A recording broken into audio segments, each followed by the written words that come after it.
கர்த்தருடைய பரிசுத்த நாமத்துக்கு ஸ்தோத்திரம். மீண்டும் கூட இந்த யூடியூபின் மூலமாய் தேவன் உங்களோடு பேச செய்த கிருபைக்காகவும் இரக்கத்துக்காகவும் நான் அவருக்கு கூடான கூட நன்றி செலுத்துகிறேன். கர்த்தருக்கு பிரியமான தேவ ஜனமே, இந்த நாள கூட தேவன் நம்மோடு இடைபெறுகிற வார்த்தை என்னவென்றால் விசுவாசம். விசுவாசத்தை குறித்து அடிமை பேச போறேன். கர்த்தர் கொடுத்த வார்த்தை இது. இந்த நாள்ல கூட விசுவாசித்தால் தேவன் சொல்றாரு, நீ விசுவாசித்தால் தேவனுடைய மகிமை காண்பாய். நாம் ஜெபிக்கும் போது விசுவாசத்தோடு எதை கேட்கிறோமோ அதை பெற்றுக்கொள்ளும் என்று கர்த்தர் சொல்கிறார். கர்த்தருக்கு பிரியமான தேவ ஜனமே, இப்போது நம் வேதத்திலே அநேக தேவ பிள்ளைகளை பார்க்கிறோம். விசுவாசத்தால் நிறைய காரணம் பெற்றுக் கொண்டிருக்கிறார்கள். இப்போது ஒரு ஸ்திரியை மட்டும் நான் பார்ப்போம். மார்க்கு 5 அதிகாரத்துல அந்த மகள் எப்படி விசுவாசமா இருந்து விசுவாசமா எதை பெற்றுக் கொண்டார் என்று பார்ப்போம். மார்க்கு 5 அதிகாரம். 12 வருடமாய் பெரும்பாலுள்ள ஒரு ஸ்திரீ அநேக வைத்தியர்களால் மிகவும் வருத்தப்பட்டு தனக்கு உண்டானவைகள் எல்லாம் செலவழித்தும் சற்றாகிலும் குணப்படையாமல் அநேக வருத்தப்படுகிற போது இயேசுவை குறித்து கேள்விப்பட்டு. அல்லேலூயா. இந்த நாள் என்ன சொல்றாங்கன்னா, அநேக வைத்தியர்கள செலவழிச்சுட்டு ரொம்ப மனம் கசந்து போய் என்ன பண்றாங்க, அவங்க வருத்தப்பட்டு தனக்கு உண்டானவைகள் எல்லாம் செலவழிந்தும் தனக்கு உண்டான எல்லாவற்றையும் செலவழிந்து சற்றாகிலும் குணமடையாமல் அதிக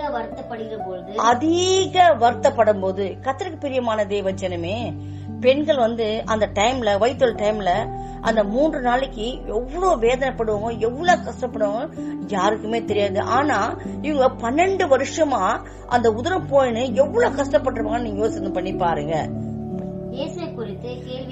இயேசுவை குறித்து கேள்விப்பட்டு தான் அவருடைய வஸ்திரங்களால் தொட்டால் சொஸ்தமாவேன் என்று சொல்லி ஜன கூட்டத்துக்குள்ளே அவருக்கு பின்னாக வந்து அவருடைய வஸ்திரத்தை ஓரத்தை தொட்டால். ஹல்லேலூயா. உடனே அவளுடைய உதரத்தின் ஊரல் நின்று போயிற்று. அந்த வேதனை நீங்கி ஆரோக்கியமடைந்ததை அவள் தன் சரீரத்தில் உணர்ந்தாள். ஹல்லேலூயா, ஹல்லேலூயா. அவள் சரீரத்தில் அவள் உணர்ந்தாளாம். ஹல்லேலூயா. இது பெரிய விஷயங்க. அந்த உதரத்தின் ஊரல் நின்றுட்டு அதுக்கப்புறம் அவள் சரீரத்திலே உணர்ந்தாள். பாருங்க, அட்டன் டைம் அப்ளை பண்ணோன்னு ரிப்ளை உடனே கட்சி நியூஸ். அவ தொட்ட அந்த மாத்திலே தேவன் அவளுக்கு பரிபூர்ண சுகம் கொடுத்தாள்.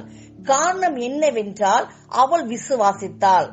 நான் தேவனுடைய வஸ்திரத்தை தொட்டால் நான் சுகம் பெறுவேன் என்று விசுவாசத்தோடு கடந்து வந்தால் தொட்டால் சுகம் பெற்றாள். ஹல்லேலூயா.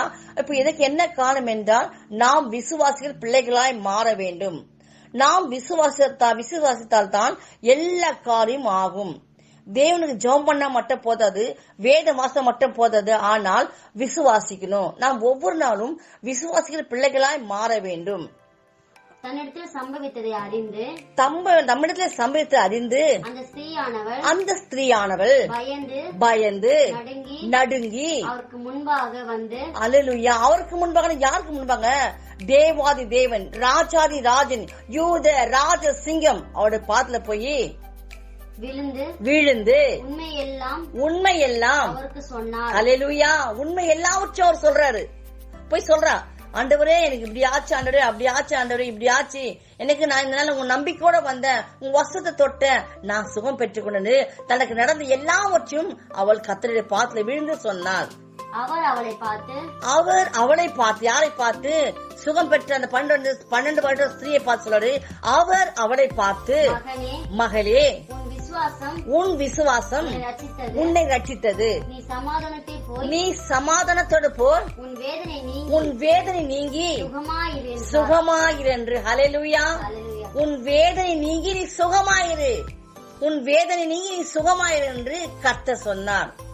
ஹல்லேலூயா. பாத்தீங்களா, கர்த்தர் சுகத்தையும் கொடுத்து அவருக்கு என்ன சொல்றது, நீ வேதனை நீங்கி நீ சந்தோஷமா இரு மகள்னு சொல்லிட்டு அவளை அனுப்பிடுறாரு. கர்த்தருக்கு பிரியமான தேவ ஜனமே, நாம் பார்க்கிற ஒவ்வொரு நாளிலும் பேசுற ஒவ்வொரு வார்த்தைகளும் நம்மளுக்கு விசுவாசம் முதலாவது வேணும். நம்ம விசுவாசித்தால் தான் தேவனுடைய மகிமை காண வேண்டும். நீங்க விசுவாசிங்க, கர்த்தர் நிச்சயமாகவே உங்க வாழ்க்கையில் ஒரு அற்புதம் செய்வாராக. கர்த்தர் தாமே உங்களை ஆஸ்வதிப்பாராக. ஆமேன்.